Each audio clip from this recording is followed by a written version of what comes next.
pes je grof mezi psy, co chlup to skvost, co zub to hrouda zlata, ocasem dělá elipsy, když vrčí na štěňata. Můj pes je psem z Anglie, po otci lord, po mámě lady, hodný na hodné lidi je a zlý je na obejdy.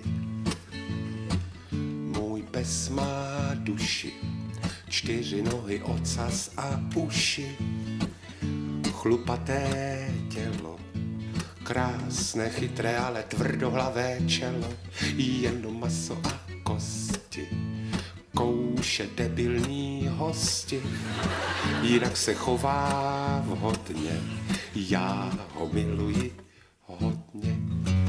Můj pes je psí prototyp, on modelem být mohl, psímu sousoší od pondělí do soboty pro lenoší.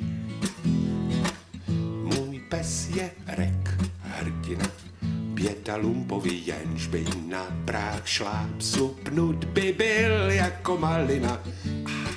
Ten chlap.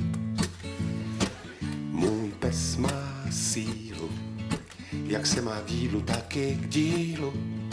Pelech má u kredence, vysoké je inteligence, jenom maso a kosti, kouše debilní hosti, jinak se chová hodně a já ho miluji hodně.